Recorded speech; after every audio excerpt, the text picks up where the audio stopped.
Parfait.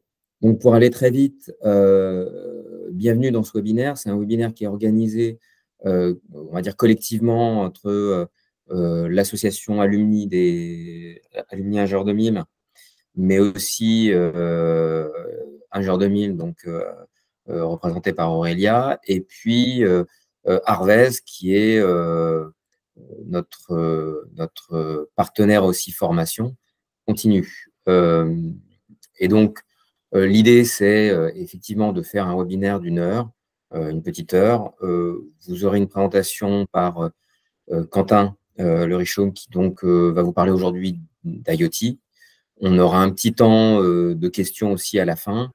Et, et donc, vous aurez largement la parole.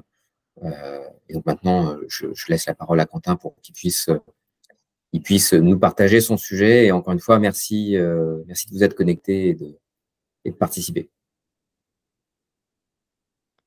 Merci Sébastien. Eh bien, bonjour à tous. Je suis ravi d'être avec vous pour ce webinaire qui est dédié à l'IoT pour l'industrie 4.0. Donc, on va passer effectivement 40 minutes ensemble, 25 minutes de webinaire et puis on aura 10-15 minutes aussi de questions-réponses. C'est assez court, donc j'imagine que vous êtes tous bien occupés. Faites-vous le cadeau de mettre votre téléphone à l'écart, d'être attentif et pleinement présent pour la demi-heure qui suit. Et je pense que vous n'en serez que plus satisfait.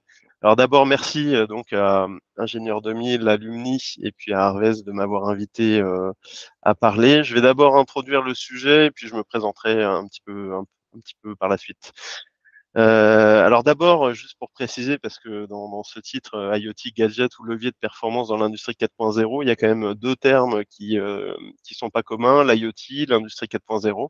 D'abord, l'IoT, c'est un mot qui n'a pas toujours la même définition. Je dirais que c'est un peu un débat d'experts. Et je vais prendre une définition qui est assez large de l'IoT. C'est tout simplement le fait de connecter des équipements, des machines, des objets entre eux grâce au réseau Internet. Alors à quoi ça sert, vous allez me dire, à plein de choses. Dans presque tous les domaines, on peut retrouver de l'IoT. Aujourd'hui, on va se concentrer vraiment sur l'intérêt et l'usage de l'IoT et bien dans l'industrie, dans les usines. Alors je l'ai pas précisé, hein, mais n'hésitez pas à poser vos questions directement dans le chat au fil de la présentation. J'y répondrai immédiatement si la réponse est courte, et puis plutôt je la garderai pour la fin si la réponse est un peu plus longue à développer. Je reviens au titre, donc l'IoT gadget ou levier de performance dans l'industrie 4.0. Vous avez sans doute un avis sur le sujet et quelle que soit votre orientation, vous avez sans doute des bonnes raisons. L'IoT, en fait, ça peut s'avérer effectivement un gadget ou un levier de performance selon la manière dont l'industriel va prendre en main le sujet. Et d'ailleurs, j'aimerais juste commencer par un petit quiz, donc je vais vous faire participer. D'après vous, hop, D'après vous, quel est le pourcentage de succès des projets IoT? Aujourd'hui, dans 100 projets IoT, il y en a combien qui sont un succès? Donc mettez vos stats dans le chat, s'il vous plaît. Et les organisateurs peuvent participer aussi.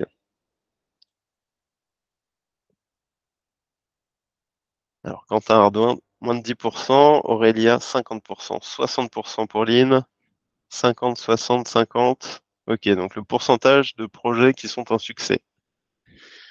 40, 20. Bon, c'est assez disparate, mais on a quand même beaucoup de 50-60%. Alors, je vais vous donner la réponse sans plus attendre. Hop. En fait, d'après cette étude, qui date de 2020, mais les choses ont un peu évolué dans le bon sens, mais pas tant que ça encore. On a vraiment que 12% de projets IoT qui sont un succès franc. Alors, c'est toute industrie confondue, hein, c'est pas que l'industrie manufacturière, c'est aussi la Smart City, etc. On a 30% qui atteint un succès partiel et donc on a quand même 58%, donc plus de la moitié des projets qui sont un échec. Et il y a des raisons pour cela. Hein. Je ne rentre pas aujourd'hui dans le détail sur ce webinaire de toutes les raisons et de toutes les clés pour réussir, mais je vous en donnerai quelques-unes. Mais il faut savoir que voilà, les projets IoT, et c'est peut-être ça qui donne aussi le côté gadget parfois, c'est que mal mise en œuvre, eh bien, on va vers l'échec et on peut ne pas s'en sortir. Je vais quand même vous donner voilà quelques clés dans cette présentation pour tomber dans les 12% de projets successful. Alors ensuite, le deuxième terme que je voulais introduire, toujours dans le but de bien se comprendre, c'est l'industrie 4.0. Alors pourquoi Industrie 4.0? Je pense que certains le savent. On parle de 4.0, non pas par rapport au Web 2.0, Web 3.0, etc. C'est pas ça. C'est 4.0 pour quatrième révolution industrielle. Alors, les révolutions industrielles, si vous vous souvenez de vos cours d'histoire, la première révolution industrielle, c'était lié à la mécanisation, la machine à vapeur, et c'était fin 1700, 1770, 80. La deuxième révolution, c'était la révolution liée à l'électrification. Donc là, on part vers 1870. Troisième révolution qui est plus récente quand même, c'est la révolution de l'automatisme, donc des premiers robots, de l'électronique, donc tiré par l'industrie automobile dans les années 1970. Et puis notre quatrième révolution industrielle, qui est liée au ce qu'on appelle les cybersystèmes ou les systèmes cyberphysiques. Donc là encore, j'ai envie de dire un grand mot pour parler de quelque chose entre guillemets assez simple à comprendre. Bien tout simplement, il faut imaginer que les actions du monde réel, donc entre les objets physiques, entre les machines, entre les hommes, etc., ces actions-là vont être transmises au monde virtuel, donc tout ce qui est informatique, tout ce qui est digital, et ce monde virtuel va pouvoir faire des analyses, va pouvoir faire des recommandations, agir, etc., et agir sur les objets physiques quasiment en temps réel. Et donc, il y a une interaction voilà, entre le cyber et le physique, et c'est ce qu'on appelle voilà, les systèmes cyberphysiques. Et cette quatrième révolution-là, elle s'appuie sur finalement cette digitalisation et cette capacité à vraiment tirer profit des nouvelles technologies. Dans l'industrie 4.0, je rentre pas dans le détail non plus des référentiels industrie du futur français, par exemple. Ça va au-delà de cette partie cyberphysique. Il y a un accompagnement lié à des nouvelles technologies. Et quand je parle de nouvelles technologies, c'est pas que le digital aussi, les nouveaux matériaux, les nouveaux procédés, etc. Et puis il y a d'autres concepts aussi, en tout cas en France, quand on parle d'industrie du futur, de la place de l'homme dans l'usine, la place de l'usine dans son environnement, etc. Donc c'est beaucoup plus large. Mais si on doit retenir entre guillemets un élément sur l'industrie 4.0, c'est vraiment cette partie digitalisation. Alors juste quelques mots sur qui suis-je. Donc moi aujourd'hui je suis consultant indépendant. Je suis passionné par l'IoT. J'ai travaillé 18 ans dans les applications de l'IoT et des services connectés qui s'appuient sur l'IoT. J'ai travaillé 8 ans pour Stellantis sur tout ce qui est véhicules connectés. Ensuite j'ai fait du conseil sur la Smart City, la ville intelligente. Et puis j'ai passé aussi 4 ans chez FIV, qui est un équipementier industriel, et j'étais en charge d'accompagner les 100 filiales du groupe sur ces sujets de machines connectées et d'industrie 4.0. Et je voudrais juste en revenir aux révolutions industrielles et par rapport à notre sujet. Je voudrais vous poser une question simple. Est-ce que vous pensez, et vous répondrez dans votre tête, mais est-ce que vous pensez qu'une entreprise industrielle qui vivait dans les années 1700, 1800, etc., ou même 1900, est-ce que vous pensez que cette entreprise industrielle aurait pu persister sans prendre le virage de la révolution qu'elle a connue? Est-ce que à l'époque 1700, une entreprise pouvait continuer à être performante sans saisir la révolution de la mécanisation?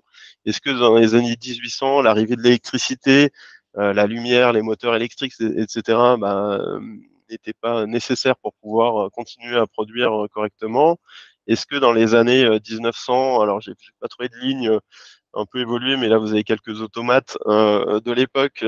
Ces automates ont vraiment permis d'automatiser les lignes et puis d'aller plus vite. Est-ce que vous pensez que cette entreprise aurait pu persister si elle n'avait pas pris ce virage. Donc finalement aujourd'hui, voilà, voir l'IoT comme un gadget, pour moi, c'est pas juste une perception erronée d'une entreprise, hein, c'est une opportunité manquée et c'est une opportunité manquée qui peut coûter très cher aux entreprises. Il y a plusieurs industriels qui l'ont compris. L'IoT joue chez eux un rôle crucial.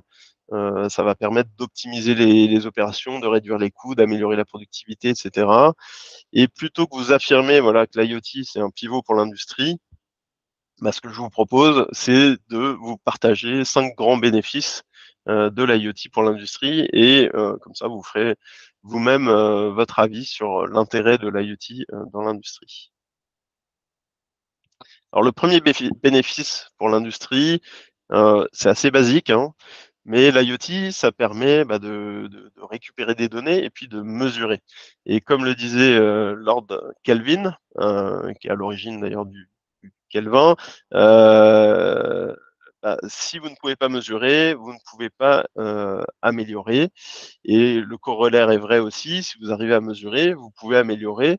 Et ce qu'on remarque, et notamment dans les actions de lean manufacturing, qui est très présent aujourd'hui dans l'industrie, c'est que justement, bah, quand on commence à mesurer des indicateurs et à mesurer de la performance, et c'est valable en industrie et dans toute entreprise, voire dans tout projet, eh bien, on se rend compte que naturellement, on arrive à s'améliorer, parfois même de 10 ou 20 points, de 10 ou 20.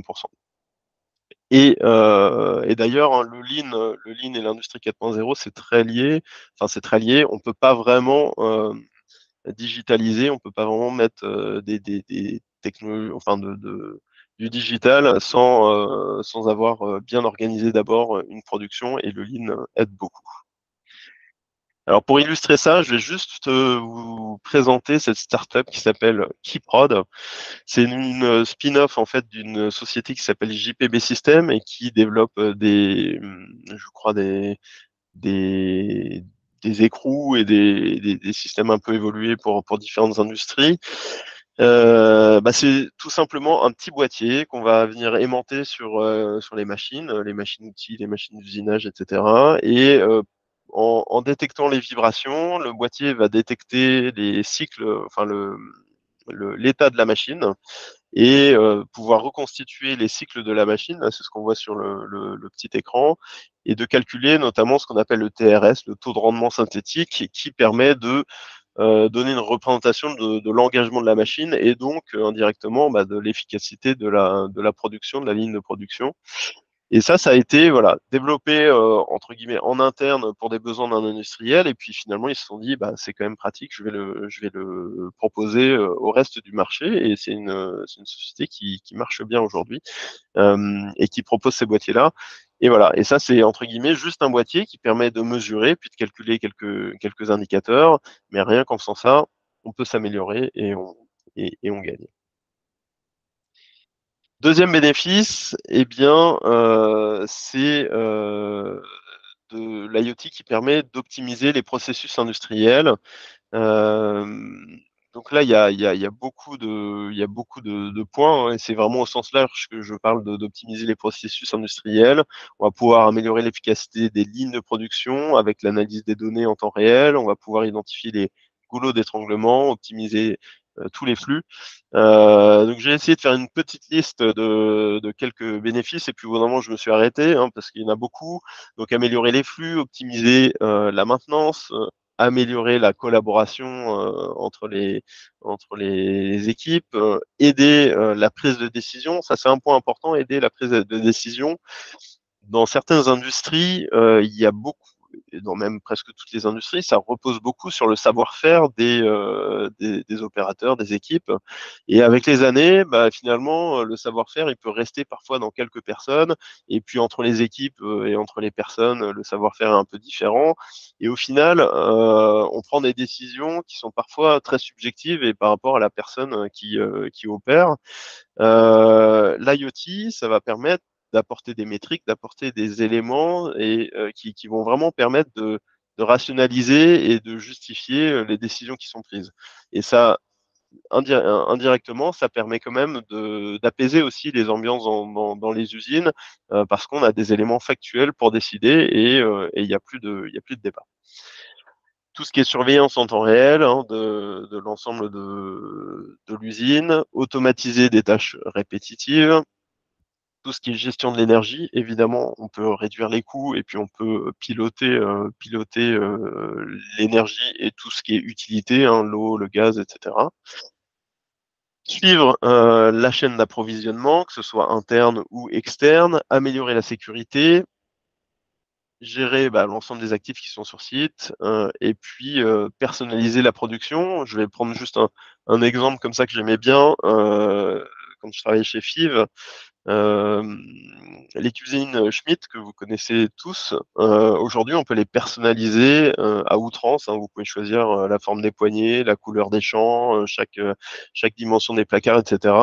Et tout ça aujourd'hui c'est usiné, c'est fabriqué de façon complètement automatique avec une chaîne digitale de bout en bout. Donc quand l'utilisateur commande en ligne, design son système en 3D et commande en ligne, toute la chaîne de production est lancée de façon complètement autonome.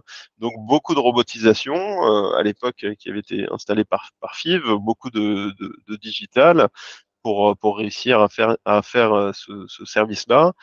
Et juste pour la petite info, hein, on pourrait se dire bah super, on a automatisé et puis au final, ça va licencier des gens. Bah, pas du tout. L'entreprise a été extrêmement profitable et a connu beaucoup de succès auprès des clients et ça leur a permis en fait d'embaucher énormément de monde et de rouvrir des usines complémentaires. Voilà.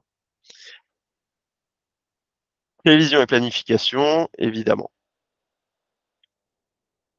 Un autre exemple, j'étais hier chez un des partenaires là, de ce projet, chez Ineosens à Nîmes. Lawok, j'arrive jamais à prononcer leur nom, mais Lawok qui est un fournisseur de pièces aéronautiques, des pièces de fuselage, il me semble. Eh bien, ils ont installé 14 000 capteurs, des capteurs que vous voyez là sur l'image en bas à droite, sur autant de caisses de transport. Donc, en fait, chaque caisse de transport transporte une pièce et est associée à un ordre de fabrication. Et dans cette usine, donc, autour de Biarritz, je crois, il y a 14 000 caisses qui tournent en permanence. Alors, peut-être moins, mais en tout cas, des milliers d'ordres de fabrication qui tournent. Il y avait des grosses complexités de gestion, notamment d'ordonnancement, hein, quel ordre de fabrication traiter avant l'autre. Ils avaient, je crois, un respect de l'ordonnancement qui était autour de 30%. Et le fait d'avoir connecté toutes les caisses et d'avoir digitalisé le flux, ils sont aujourd'hui à près de 100% de respect de l'ordonnancement. Ils ont réduit de 20% le temps de transfert entre chaque poste, parce qu'évidemment, ce serait trop facile si les caisses suivaient une ligne de production linéaire. Là, il y a des postes, des îlots, etc. Et ça fait des allers-retours, etc. Donc réduit 20% le temps de transfert entre les postes et puis un ROI qui a été atteint, je crois, en moins de 2 ans pour ce projet-là. Et donc ils ont fait ce projet sur cette usine et déployé ça sur d'autres usines. Je crois qu'aujourd'hui ils ont 31 000 capteurs déployés sur ce client. Donc voilà un exemple là c'est du pur IoT, hein, un petit boîtier connecté, autonome avec une pile qui va géolocaliser et puis apporter des informations complémentaires sur le lot qui est en cours de production. Un autre exemple, je pars dans les systèmes d'équipement de distribution. Donc, Celi Group a travaillé avec PTC qui fournit une plateforme digitale IoT ThingWorks. Eh bien, ils ont connecté leur flotte d'équipements pour pouvoir les surveiller à distance, proposer de la maintenance prédictive et j'ai lu qu'ils ont réduit les défaillances des équipements de 13%. Ils ont amélioré la qualité de la pression donc dans ces pompes de près de 30%. Et puis les coûts de maintenance ont chuté aussi de 10%.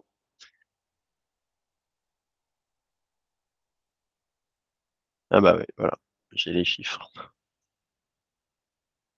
Troisième bénéfice, alors l'IoT, ça permet de réduire les coûts. Alors j'ai voulu lister sur ce petit mind map les principaux coûts et on voit qu'il y en a quand même beaucoup. Voilà, je vais pas rentrer dans l'ensemble du détail. Juste quelques exemples peut-être dans la partie consommation, donc coût des consommables, coût des énergies et des utilités. Hop, pardon. Ici, j'ai travaillé pour un client qui fait des équipements de nettoyage dans les laiteries, de nettoyage des installations. Donc, c'est tout un tas de tuyaux et puis des cuves, etc. et des process très spécifiques, hein, parce qu'il ne faut pas qu'il y ait de bactéries et de virus dedans. Et avant, le concept, c'était tout simplement de laver et même de surlaver pour être sûr qu'il reste plus rien.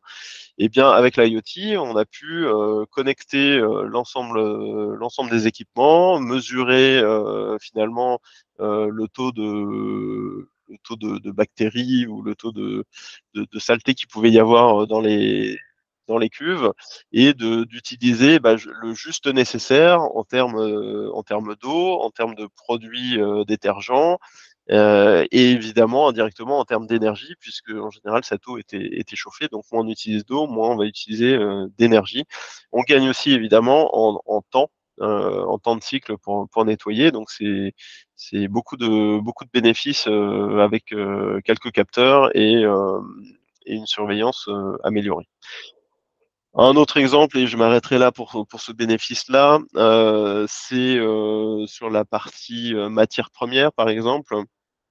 Euh, Encore un exemple chez FIV, lorsque FIV fabrique des usines pour l'acier plat, l'acier plat, donc il a différents grades, différentes qualités, et en fonction des qualités, on va faire des automobiles qui est le marché un des marchés les plus exigeants en termes d'acier, et puis des boîtes de conserve qui est peut-être un peu moins.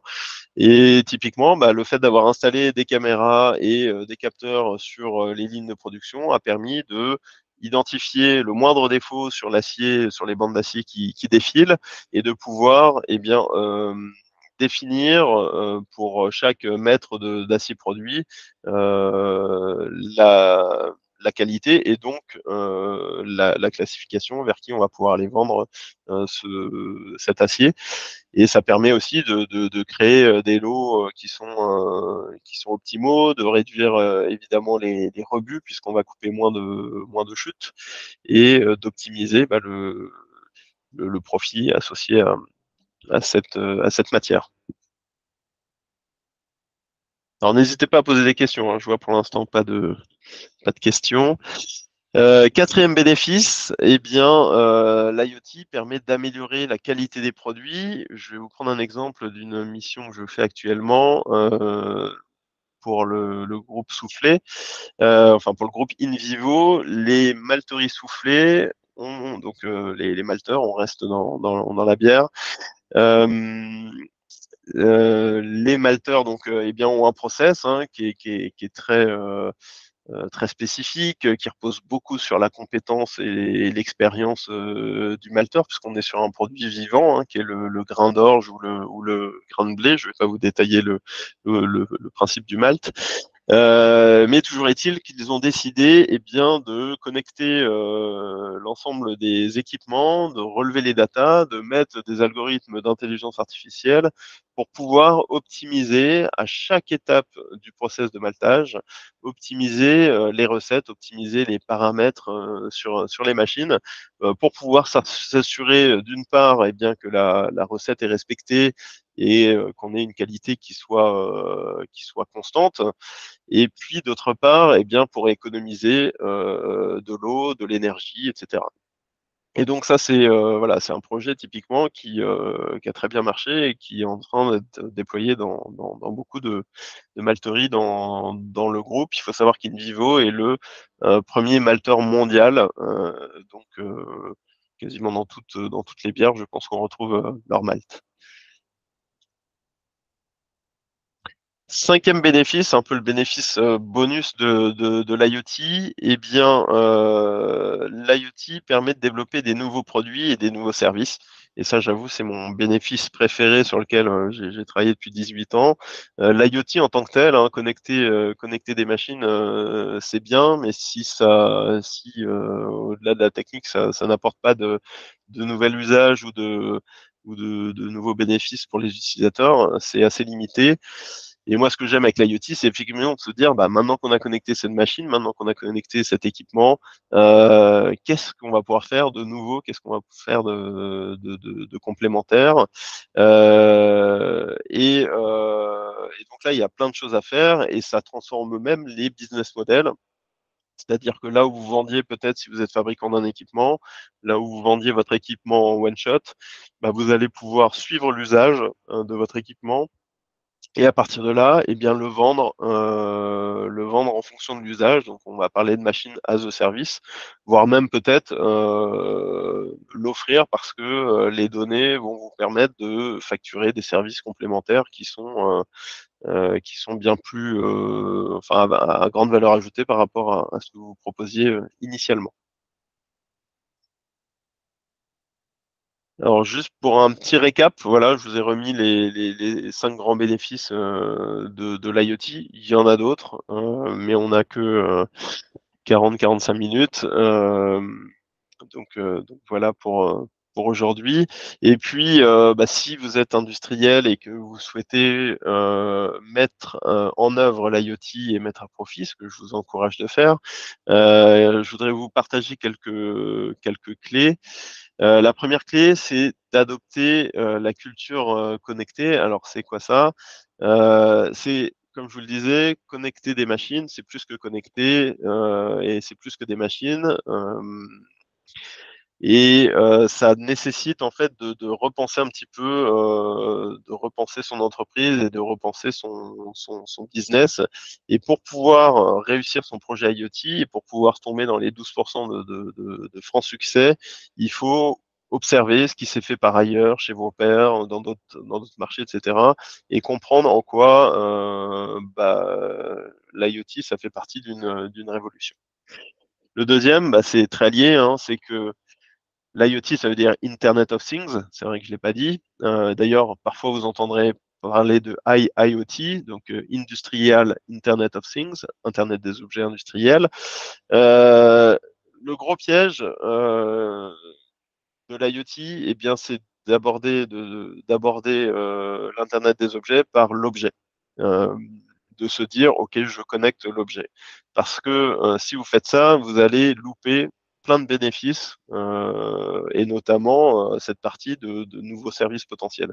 Donc, il faut vraiment penser IoT avec qu'est-ce que ça va transformer dans mon business, dans mon environnement, etc. Et est-ce que ça va peut-être même pas créer des conflits avec mes clients ou mes partenaires.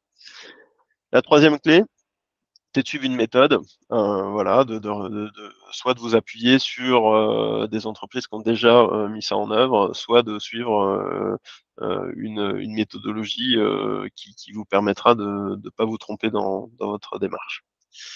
Et puis la quatrième clé, c'est de vous lancer. Et c'est pas anodin non plus parce que bah, beaucoup disent non, bah, je vais d'abord réfléchir, je vais d'abord plutôt laisser faire les autres et puis voir comment ça se passe et puis j'irai plus tard. Sauf que mettre en place une démarche IoT dans son entreprise, c'est pas forcément, on va dire, c'est pas compliqué à démarrer, mais c'est pas immédiat. Les résultats seront pas immédiats. Donc, si un de vos clients vous dit, bah voilà, j'ai un appel d'offres, par contre, je vous demande une ligne connectée, une machine connectée, etc. C'est pas en 3 mois que vous allez mettre ça en place. Donc, il faut se lancer pour être prêt, pour que quand dans les mois qui viennent, dans les 2 ans qui viennent, vos clients vous imposeront ça, bah, vous soyez prêt, vous ayez tiré profit de ces technologies-là. J'ai terminé sur cette présentation. J'espère que j'étais dans les temps. J'ouvre juste votre esprit sur un atelier formation que l'on organise le 10 septembre donc avec Arvez sur une introduction à l'industrie 4.0, donc on sera plus large que ce qu'on a fait aujourd'hui et plus profond aussi. Et puis la construction de votre première roadmap industrie 4.0, donc les macro-briques, et pour que vous puissiez retourner en entreprise avec les idées claires sur comment mettre en œuvre l'industrie 4.0 dans votre entreprise.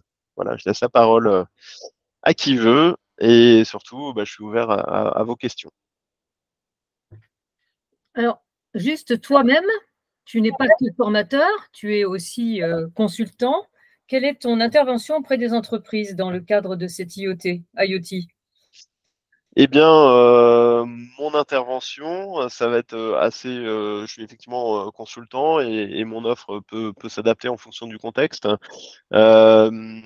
Typiquement, une entreprise qui souhaite aller vers une entreprise fabricant d'équipements qui souhaite aller vers l'IoT, eh bien, j'ai tout un programme, on va dire clé en main pour accompagner cette entreprise sur ce sujet et réussir ses projets IoT. Pour une entreprise qui souhaiterait plus largement, qui a une usine et qui veut mettre un peu plus d'industrie 4.0 et puis de prendre le virage, là je vais pouvoir l'accompagner sur sa roadmap bien sûr, mais aussi sur la mise en œuvre et sur identifier les bons partenaires techniques qui vont pouvoir mettre ça en œuvre. Moi, j'ai une question sur les secteurs dans lesquels vous intervenez, Quentin. Du coup, quels sont finalement les secteurs d'activité qui actuellement sont les plus en demande justement d'accompagnement par rapport à cette mise en place d'une IoT qui améliore le process, diminue les coûts et améliore la qualité? Oui, c'est une très bonne question. Un gros secteur, je dirais, aujourd'hui qui met ça en place, c'est l'agroalimentaire. Et c'est vrai que j'ai pris pas mal d'exemples dans l'agroalimentaire. Mais c'est vrai que c'est des lignes de production qui font des gros volumes, qui sont souvent des industries de process et donc des lignes vraiment continues. Donc l'IoT se prête bien à ce type de configuration. Et puis c'est des industries qui consomment beaucoup d'énergie et l'IoT aide vraiment à réduire les coûts de consommables et de matières premières. Donc, je dirais agroalimentaire est un gros secteur. Bien sûr, il y a tout ce qui est, et Sébastien confirmera sans doute, mais tout ce qui est aéronautique et industrie on va dire de pointe, qui plus peut-être d'un point de vue prédiction de la qualité, parce qu'on parle beaucoup de maintenance prédictive, mais au final, de mon expérience, ce que j'ai vu, c'est que déjà, si on fait de la maintenance conditionnelle, alors c'est un peu technique, mais déjà de mettre des seuils sur des équipements et de dire dès que le niveau d'huile est en dessous du seuil, tu lances une alerte et puis on fait le plein. C'est pas de la maintenance prédictive, ça, c'est juste de la maintenance conditionnelle et qui permet déjà de moins avoir de curatif derrière. Et ce que j'ai remarqué, notamment dans l'aéronautique, c'est tout ce qui va être suivi de la qualité et amélioration de la qualité, puisque c'est un enjeu crucial pour eux, grâce à l'IoT et l'industrie 4.0. Donc, pouvoir prédire si une pièce va être bonne ou pas avant d'avoir passé trop de temps dessus, et puis de pouvoir aussi qualifier derrière et de dire ok, elle est bonne et on peut y aller. Moi, j'ai une petite, merci. J'ai une petite question. Alors, c'est entre la question et l'affirmation. L'IoT, en tant qu'industriel, je le relie beaucoup aussi à une complexité de réseau informatique. Et historiquement, on avait des vraies difficultés à mailler les équipements industriels, les équipements connectés, connecter des équipements ensemble dans un environnement industriel. Ça a très longtemps semblé être quelque chose de quasi impossible. Il me semble, j'ai l'impression que ça devient plus simple. Un, j'aimerais bien avoir votre vision, et deux, peut-être aussi collecter dans les participants, voir un petit peu comment eux, ils se sentent leur organisation prête à mettre en place des outils IoT. Alors, on peut peut-être faire déjà, je propose qu'on fasse dans l'autre sens. J'aimerais bien voir un petit peu dans les participants Oui. comment, pour ceux qui sont déjà dans des organisations, comment vous sentez vos organisations prêtes à connecter du matériel. Vous pouvez intervenir, hein, allez-y. Hein, on n'est pas beaucoup, c'est ouvert. Prenez la parole. Osez. Il y a Quentin Martinet qui a laissé un petit mot dans le chat, mais il n'a pas dû terminer en fait. J'ai cliqué sur un mauvais bouton et ça a envoyé alors que je voulais pas l'envoyer. Je suis désolé. Eh ben maintenant, on peut dire ce que vous en pensez. Désolé. Bon, donc en tout cas, voilà, moi c'est en tout cas pour faire mon propre retour, c'est ça, c'est cette difficulté-là. Et j'ai l'impression qu'il y a une tendance. Mais Oui. Alors effectivement, j'ai envie de dire, cette difficulté effectivement commence à s'estomper, et même globalement, hein, tous les sujets vraiment techniques et technologiques sont quasi résolus. Aujourd'hui, c'est plus des décisions des entreprises et puis de stratégie, etc., d'y aller ou pas, et puis de mettre ça en œuvre. Mais pour revenir sur ces sujets d'interconnexion d'équipements et puis d'IT ou OT, hein, quand on parle d'OT, d'informatique industrielle et versus informatique d'entreprise, il y a depuis toujours, hein, les projets IoT en général étaient, enfin industriels en tout cas, étaient cotés industriels. Et puis dès qu'on commence à parler avec les DSI, ça commence à poser des problèmes parce que les DSI, osaient pas trop mettre les pieds sur la partie usine et informatique industrielle parce qu'ils connaissaient pas trop, parce que les automaticiens côté industriel connaissaient pas trop l'informatique et donc savaient pas trop comment prendre l'IT de leur côté.